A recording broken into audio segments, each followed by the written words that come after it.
2,000 miles away from the trench stalemate in France, another kind of war was being fought in the desert wastes and river valleys of the Middle East. An old-fashioned war, a war of small armies and large spaces, where mobility and maneuver still counted, where success or failure depended not on millions of men, not on the massed products of industry, but on the personality and leadership of generals, where cavalry was not an out-of-date spectator of vast killing matches, but the vital instrument of fast-moving offensives, where rivers were the lifelines of the armies, as they had been in the eastern campaigns of Alexander the Great and Napoleon Bonaparte. This region was the bridge between Europe and the East, between the East and Africa. In the rich soil of its river valleys, the Nile, the Tigris, the Euphrates, human civilization had been born.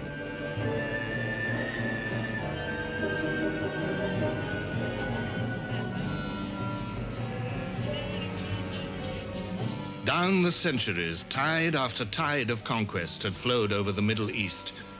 The Babylonians, the Assyrians, the Egyptians, the Persians, the Greeks, the Romans, the Arabs, and the Turks. Under Turkish rule, life stagnated. Poverty and disease afflicted the people.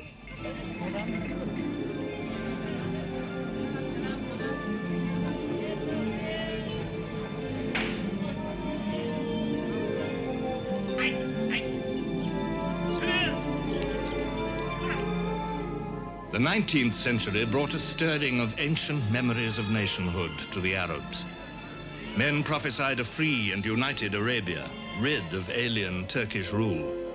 In 1883, a French traveler noted, "Everywhere I came upon the same abiding and universal sentiment, hatred of the Turks. The notion of concerted action to throw off the detested yoke is gradually shaping itself.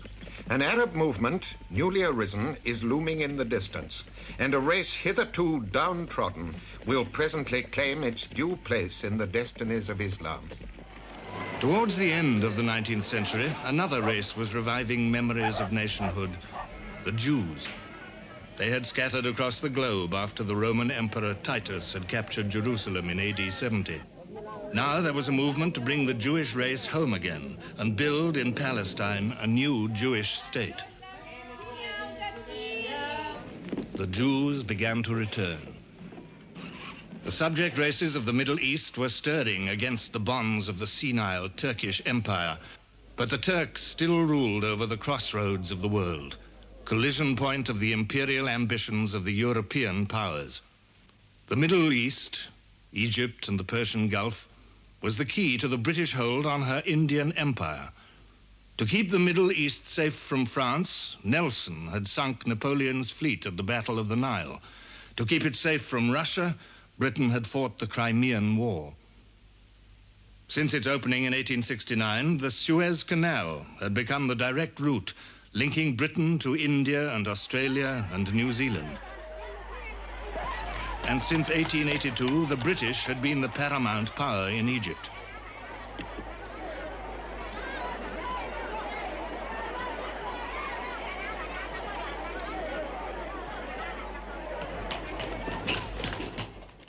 The early years of the 20th century had added another reason for British concern about the Middle East: oil. In 1908, oil had been discovered in Persia, not far from the head of the Persian Gulf. In the new age of aircraft and motor transport, oil was becoming vital for Britain. The Navy, too, was changing over from coal to oil. Unlike coal, which lay safe under British fields, this new fuel was in lands that might be menaced by hostile powers. From London and from Delhi, the British continued to keep watch on the Middle East.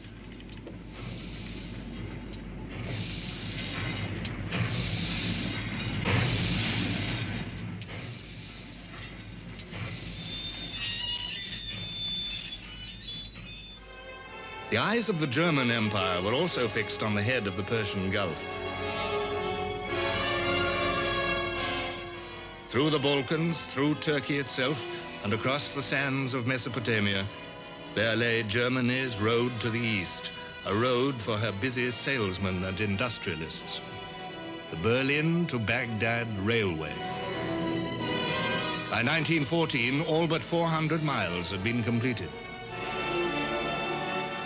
Germany's interest in the Middle East had been proclaimed by the Kaiser's state visit to Turkey and the Holy Land in 1898.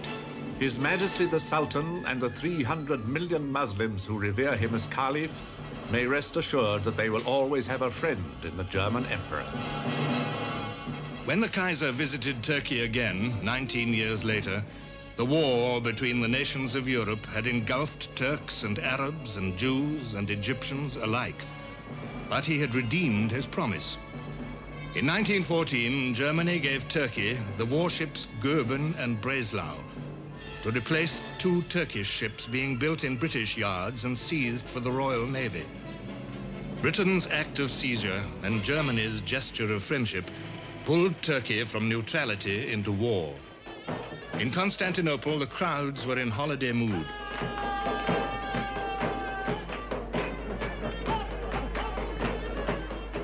But the Kaiser saw them, and all their fellow Muslims everywhere, as a means of destroying Britain's Indian Empire, that empire which tormented him with envy.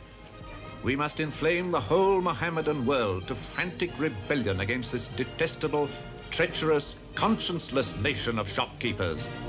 For if we are to bleed to death, England shall at all events lose India.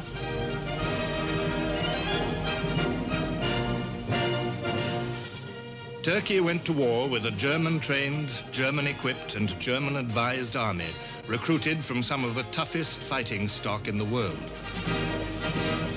Which way would the Turks march? Across the Sinai Desert to the Suez Canal?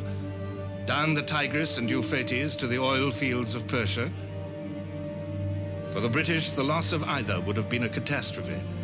In London and Delhi, orders were given.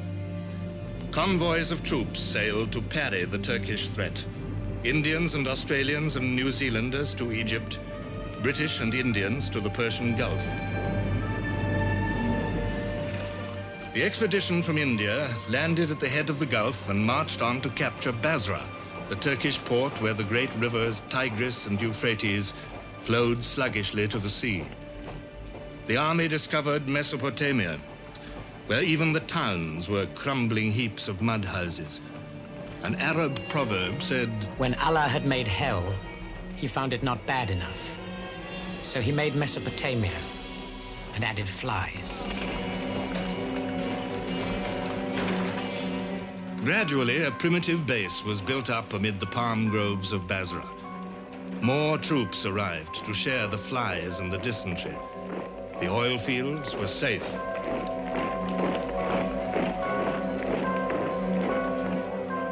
There seemed nothing more for the army to do. But its new commander, Lieutenant General Sir John Nixon, was not a man to rest on the defensive. General Nixon had a well-earned reputation for dash, and he himself was under the impression that he had been selected for command largely on account of this particular characteristic. Nixon dispatched a British and Indian force northwestwards to find and defeat the Turks.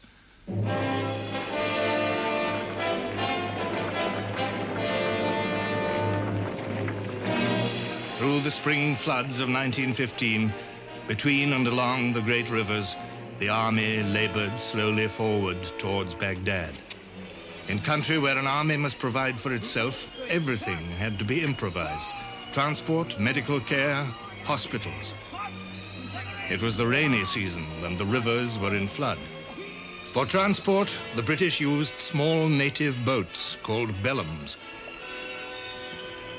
Gunboats protected the advance, just as they had protected Kitchener's advance up the Nile in 1898. But unlike Kitchener, the British were not building a railway line behind them.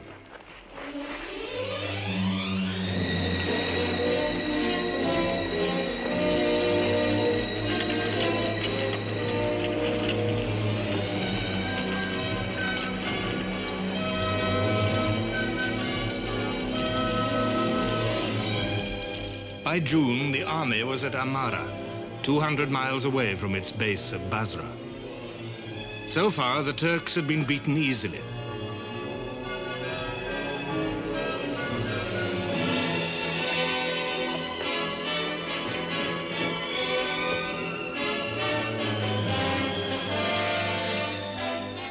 Should the British press on, Nixon asked the government at home for instructions.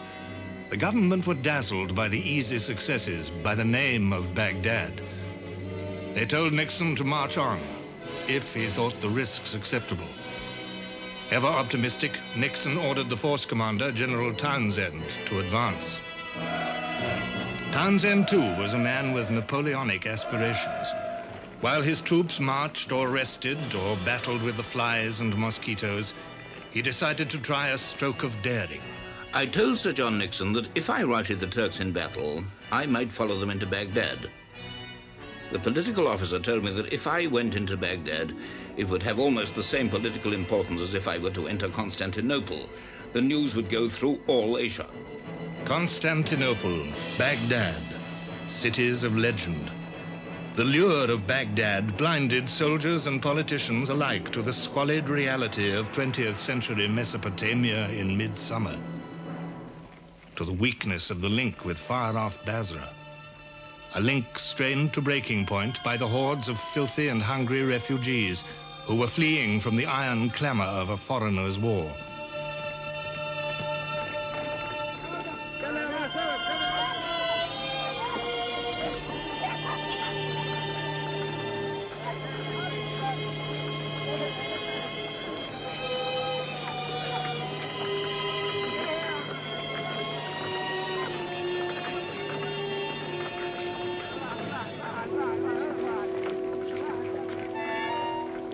It was 1915, the summer of the battles of Artois and Neuve-Chapelle in France. The sun glared down on the troops round Amara.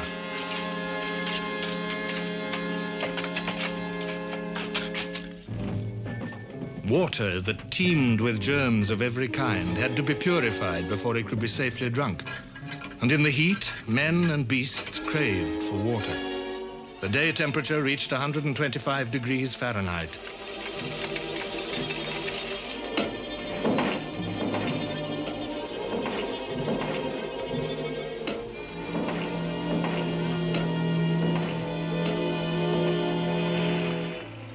Disease swept the army. With contaminated water came dysentery and cholera. With the rats and the lice came plague and typhus. With the insects came sandfly fever and mosquito-borne malaria. Above all, there was the crushing, annihilating heat. I had malaria, and I was looking in this window at the back of me, a room full of young men, great, strong young fellows, all dying slowly of heat stroke.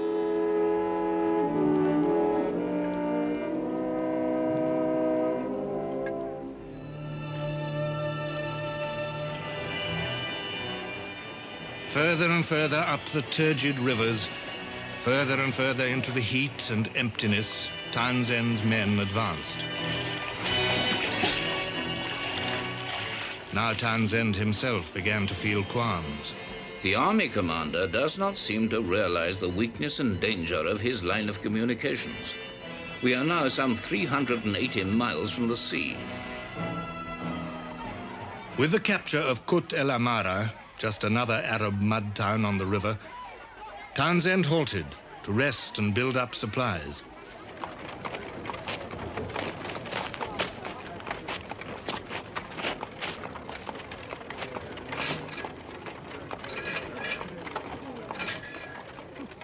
Back in Basra, Nixon was still confident. He telegraphed to India. I consider I am strong enough to open the road to Baghdad. November 1915. Once more, Townsend's weary men plodded north along the river.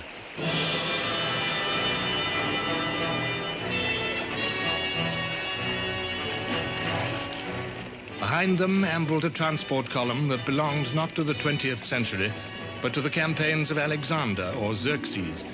620 camels, 240 donkeys, 1,000 mules, 660 carts, a collection of bullocks and cows, and a strange regatta of river craft.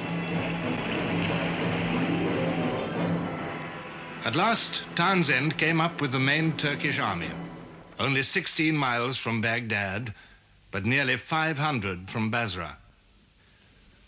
The Turks lay entrenched in the plain, where only the great ruined arch of the ancient palace of Ctesiphon broke the flat horizons.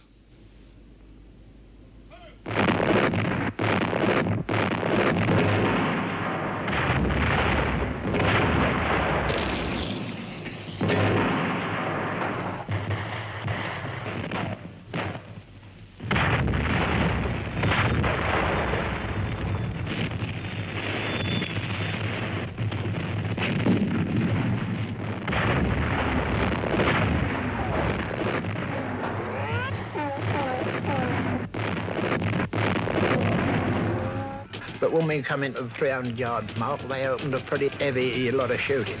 Quite a lot of our fellas had got it. Got, I think, about half a regiment were wiped out there on that vital points there. Well, we carried on. We captured that first line. The Turks had all gone away from it. We captured the points we was after.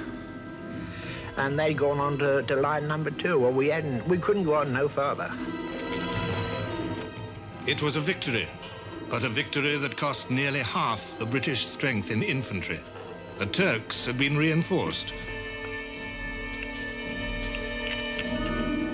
Townsend was 500 miles from his base, outnumbered, cumbered with sick and wounded. He faced disaster.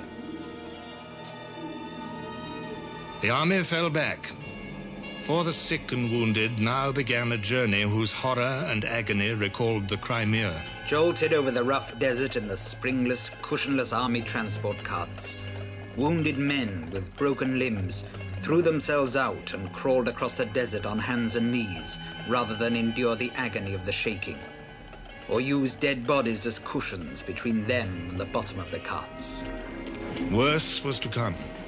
Packed into riverboats, the wounded lay without medical aid for days until they reached Basra. The patients were so huddled and crowded together that they could not perform the offices of nature clear of the edge of the ship, and the whole of the ship's side was covered with stalactites of human feces. Then we found a mass of men huddled up anyhow, some with blankets and some without. They were lying in a pool of dysentery about 30 feet square, covered with dysentery and dejecta generally from head to foot. The first man I examined had a fractured thigh, perforated in 5 or 6 places. He'd apparently been writhing about on the deck. On the 3rd of December 1915, Townsend found shelter in the town of Kut. Soon he was cut off and besieged by the Turks. I have shut myself up in Kut. The state of extreme weariness and exhaustion of my men demands instant rest. On Christmas Eve, they got quite a number of the troops in front of us, and they started at dawn on an attack. They blew different holes in our walls. They got in, we counter-attacked, drove them out again, I suppose about, quite half a dozen times. They broke in at different places and we drove them out.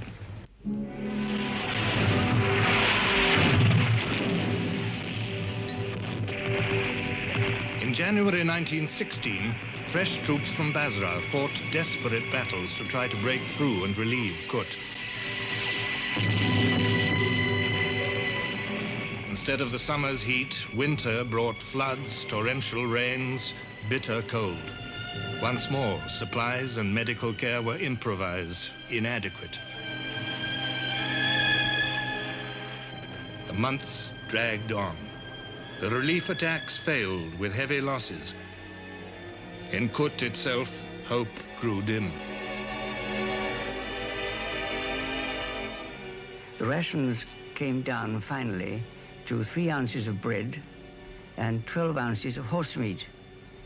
The horse meat is very difficult to eat because some of these mules we ate had already been fed on mules themselves, and the meat was very lean and hard to digest.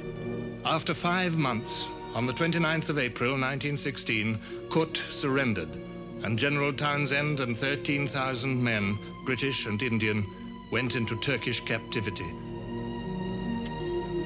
Capture did not end the prisoners' sufferings.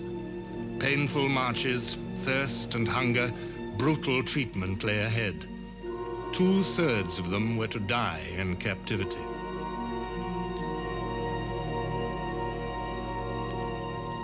The fall of Kut released Turkish reserves. In 1915, feeble Turkish attacks on the Suez Canal had been easily repulsed. Now, in August 1916, the Turks launched a major offensive in Egypt.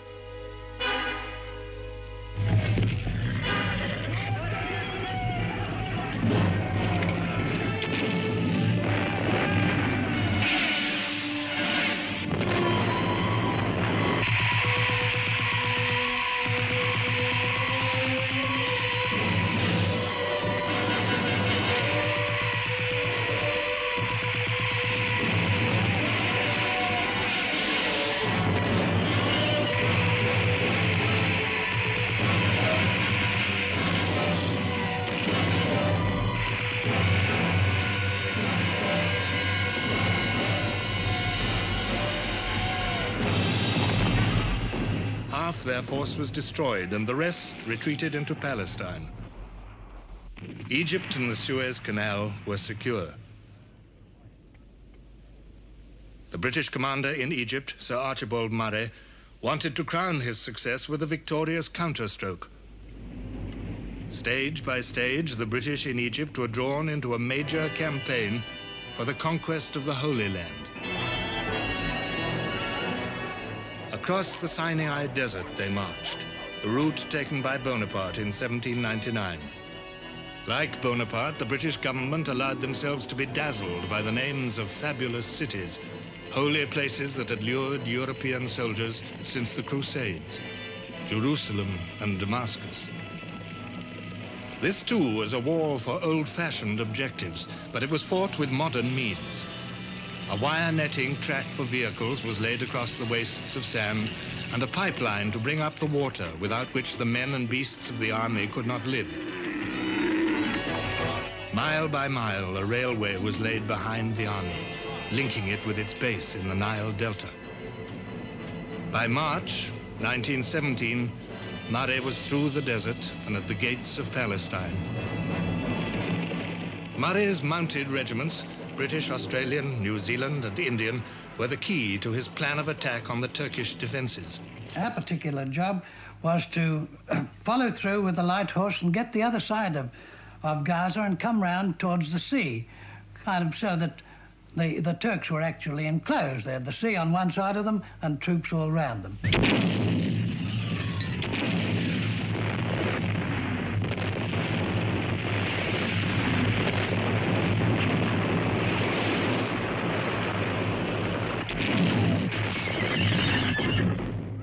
In the confusion of battle, the British thought they had failed, when in fact the Turks were on the edge of defeat. There was a withdrawal, and we went back a short way for the night, much to our disappointment because the objectives had been reached. But the disappointment and dismay and bewilderment was all the greater the next morning when we'd found we'd got to do it all over again.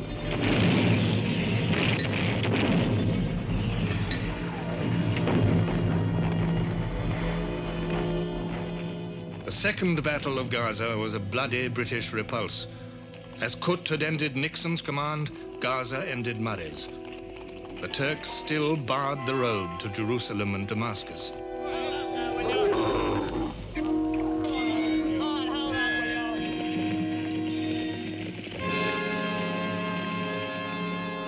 The British and Australian troops settled down for a long wait in the empty, scorching wastes of the Sinai.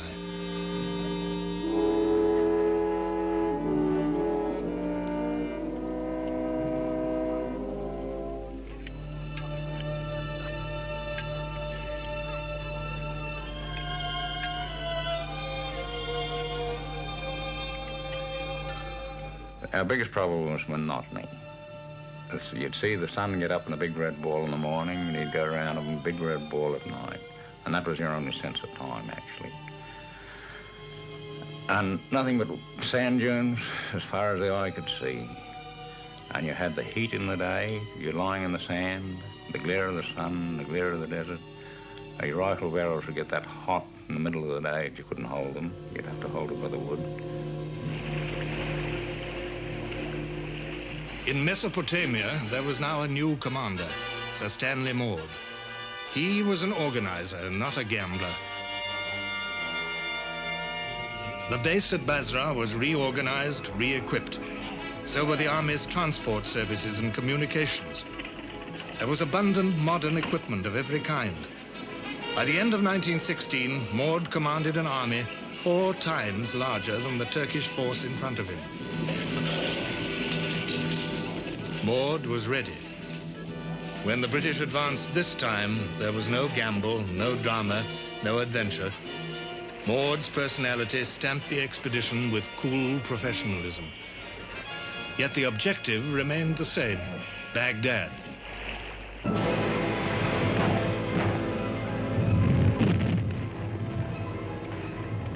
Carefully, irresistibly, Maud swept the Turks northward out of Kut, on up the river Tigris.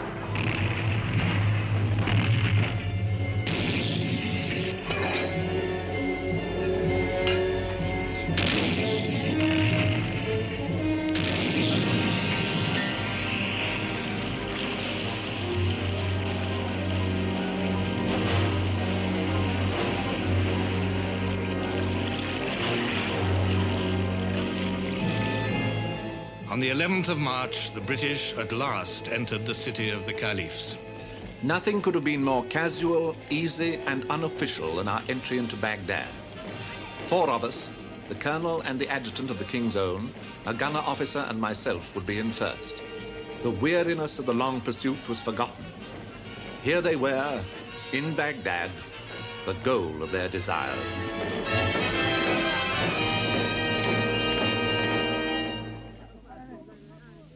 At the gates of Palestine, the British forces south of Gaza also had a new commander, General Allenby, sometimes known as the Bull. Allenby's leadership transformed the bored troops in the Sinai Desert into an army eager to attack.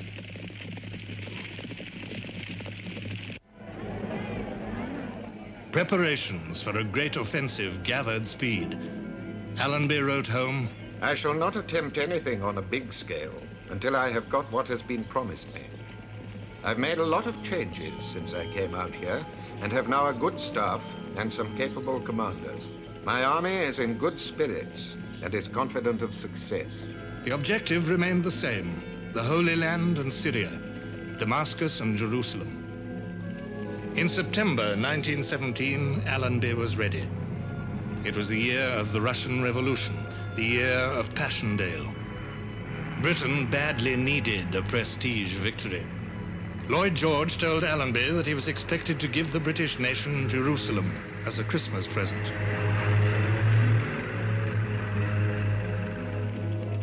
Cavalry was the instrument of victory.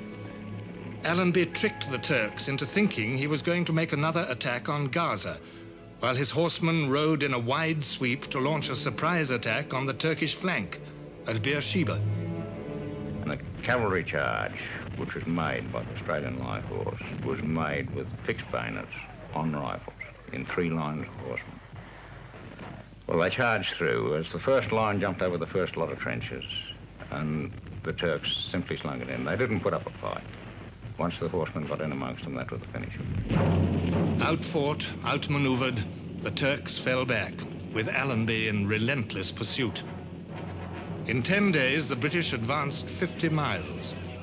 Arab fishing boats carried essential supplies to beaches close behind the advancing army. While the Arabs hauled their craft ashore, Allenby's pursuit swept on. The Turks were split in 2, one group amid the orange groves of the plain of Sharon, and the other in the stony hills of Judea.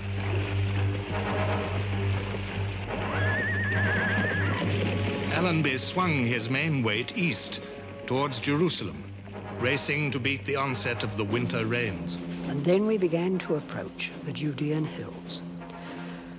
Here we met deluges of rain, and as we went up those hills, it became colder and colder. We had certainly got our jackets, but we were wet through from morning till night. With it came troubles with the camels. The camel is no mountaineer, and the Judean hills consists not very high hills, but ridge after ridge after ridge. You know you've got a certain destination, which will take you some hours to get. Each time you hope that the next ridge is the last, but there's always one more ridge, one more ridge. On December the 11th, 1917, the Allies took Jerusalem.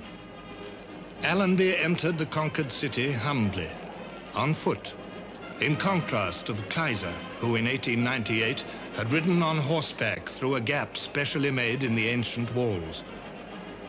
Jerusalem was the first famous city to fall to the Allies during 4 years of war. For the first time, an Allied army received the keys of such a city from the mayor. For the first time, the Allies posted proclamations of military government on the walls of a captured capital, a spiritual capital, the holiest city of 3 religions, Christian, Jewish, and Mohammedan. The British nation had received its Christmas present. After going through Jerusalem, we passed the Garden of Gethsemane and went to the top of the Mount of Olives, where we were in camp for quite a few days. From the Mount of Olives, one gets a wonderful view of Jerusalem, the town of Jerusalem. And we were all very impressed with that and couldn't help thinking of our Bible stories that we'd read in the past. The Turkish Empire, so long senile and decadent, was crumbling into collapse. Her Arab lands had already been the subject of hard, secret bargaining between France and Britain. But there were other parties to be considered now. Britain had encouraged Arab hatred of the Turk. She had sent Sharif Hussein of Mecca and his son, Faisal, money, weapons and explosives. She had sent the Arabs a leader, Colonel T.E. Lawrence. I was sent to these Arabs as a stranger, unable to think their thoughts or subscribe to their beliefs, but charged by duty to lead them forward and to develop to the highest any movement of theirs profitable to England in her war. British help, together with the hatred of the Turk, fostered the Arab revolt.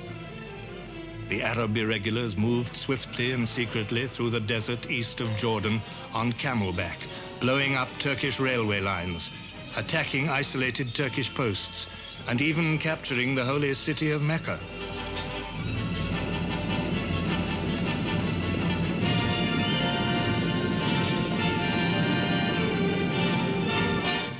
"12,000 Turkish troops were tied down by the Arab irregulars, a valuable diversion of strength away from the decisive battles in Palestine. The Arabs believed that as a reward for their help, Great Britain would only conclude peace on terms that gave freedom to the Arab peoples. The Jewish hope of rebuilding a nation in Palestine and founding a new state of Israel grew brighter in the shadow of Turkey's defeats. The Allies needed the help and support of Jews throughout the world. They bought that help as they had bought the help of the Arabs, with promises. His Majesty's government view with favour the establishment in Palestine of a national home for the Jewish people, and will use their best endeavours to facilitate the achievement of this object, it being clearly understood that nothing shall be done which may prejudice the civil or religious rights of existing non-Jews in Palestine. The war between the Europeans was bringing mighty changes to the Middle East. New hopes, new and massive human forces had been set rolling among peoples long sunk in apathy. Clashing ambitions, clashing promises carried the threat of new conflicts at a time when the conflicts of the old order were still being resolved. While Allenby prepared for the great offensive of 1918, a new German commander had arrived in Palestine, Liman van Sanders. Before the war, he had trained the Turkish armies. He had led the successful defense of Gallipoli. But now his Turkish troops were slinking away to their homes. Only his German contingent could be relied on. The Turkish Empire was near to death. But in the collapse of Imperial Russia, Turkish leaders saw an opportunity to carve out a new empire in the Caucasus and Persia. While the Turkish troops marched and fought in the Caucasus in pursuit of this fantasy, von Sanders faced Allenby outnumbered by 2 to 1.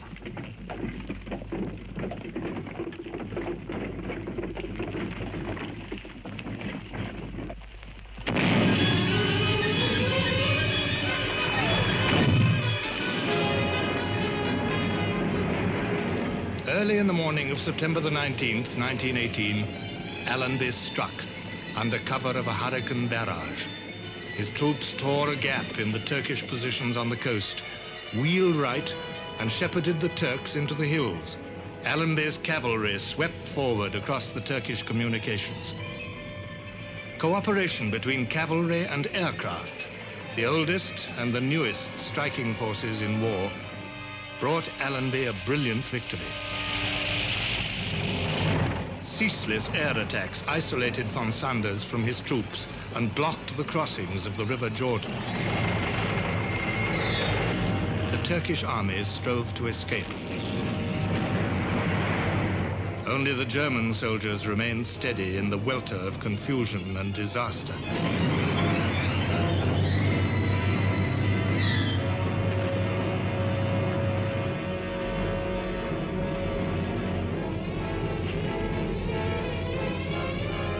The cavalry rode 70 miles in 24 hours to cut off the Turkish retreat to the north. In 3 days, Allenby destroyed 2 Turkish armies. Beyond the Jordan, in the twisted, barren hills, a 3rd Turkish army was cut to pieces by Arabs, avenging the cruelties of centuries of Turkish rule.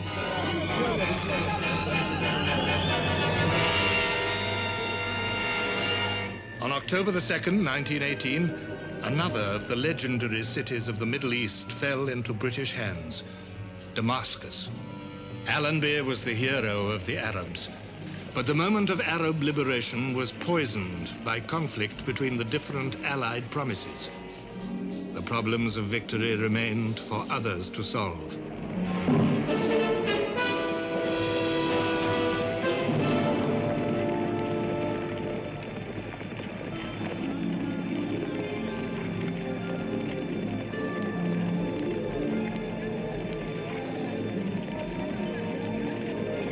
Victory had not been cheap.